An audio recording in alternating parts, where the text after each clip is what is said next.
అమెరికాలో ఉన్న భారతీయులు వెనక్కి వస్తే పరిస్థితి ఏంటి? అమెరికా జనాభా దాదాపు 35 కోట్లుంటుంది. అందులో 1.5% మంది భారతీయులుంటారు.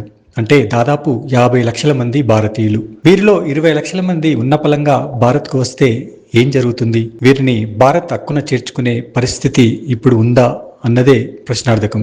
అమెరికాను భారతీయులు అసలు ఎందుకు వీడాలని అనుకుంటున్నారు అన్నది కూడా ఒక పెద్ద ప్రశ్నే. భారత్ కన్నా గొప్ప అవకాశాలు ఇస్తుందనే కదా చాలా మంది అక్కడికి వెళ్ళింది. ఇప్పుడు ఏమైంది? ఒకరు కాదు, ఇద్దరు కాదు, 40% మంది యుఎస్ నుంచి స్వదేశం తిరిగి రావాలని అనుకుంటున్నారు. కార్నెగీ సర్వే రిపోర్టు వెల్లడైన తర్వాత ఇప్పుడు అంతటా ఇదే చర్చ. ట్రంప్ అధికారంలోకి వచ్చాక మారిన పరిస్థితులే భారతీయుల ఆలోచన మారడానికి కారణమని చెప్పొచ్చు.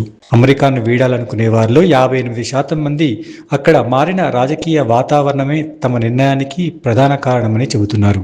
డొనాల్డ్ ట్రంప్ రెండోసారి అధికారంలోకి వచ్చాక దేశంలో రాజకీయ విభజన పెరిగిందని 71% మంది భారతీయులు అసంతృప్తి వ్యక్తం చేస్తున్నారు. అమెరికా కేవలం అమెరికన్లకే అనే నినాదాలు, మారుతున్న సామాజిక పరిస్థితులు భారతీయుల్లో తమ ఉనికిపై అనుమానాలు పెంచుతున్నాయి.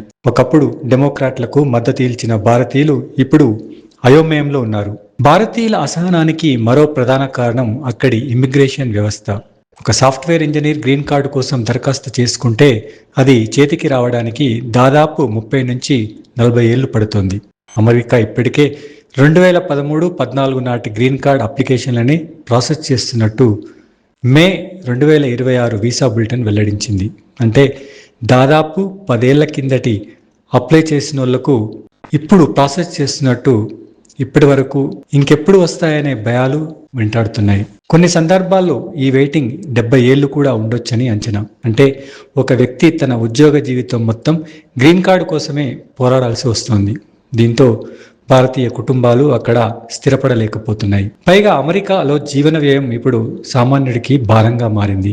ఒక బిడ్డను 18 ఏళ్ల వరకు పెంచడానికి దాదాపు 2.5 కోట్లు ఖర్చు అవుతోందని నివేదికలు చెబుతున్నాయి. దీనికి తోడు హెల్త్ కేర్, చైల్డ్ కేర్ ఖర్చులు మధ్యతరగతి భారతీయుల నడ్డి విరుస్తున్నాయి. శాన్ ఫ్రాన్సిస్కో, న్యూయార్క్ వంటి నగరాల్లో అద్దెలు విపరీతంగా పెరిగిపోయాయి. అదనంగా కార్యాలయాల్లో ఎదురయ్యే వివక్ష కూడా వారిని మానసికంగా కృంగతీస్తుంది. అమెరికాను వదిలేయాలనుకుంటున్న వారు కేవలం భారత్కే కాకుండా కెనడా, ఆస్ట్రేలియా, దుబాయ్ వంటి దేశాల వైపు కూడా చూస్తున్నారు. అక్కడ పౌరసత్వ నిబంధనలు సరళంగా ఉండటం, పన్నుల భారం తక్కువగా ఉండటం వారిని ఆకర్షిస్తోంది. మొత్తం మీద అమెరికా తన ఇమ్మిగ్రేషన్ విధానాలను మార్చుకోకపోతే నైపుణ్యం కలిగిన భారతీయులను కోల్పోవడం ఖాయంగా కనిపిస్తోంది.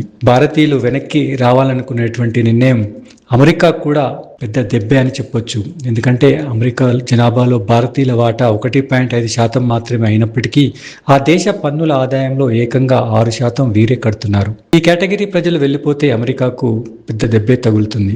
గత ఏడాది H-1B వీసాల జారీ 25% మేర తగ్గింది. $1,00,000 అప్లికేషన్ ఫీజు అమల్లోకి వచ్చిన తర్వాత H-1B వీసాల కోసం కంపెనీల నుంచి డిమాండ్ 87% తగ్గిందని అంచనా.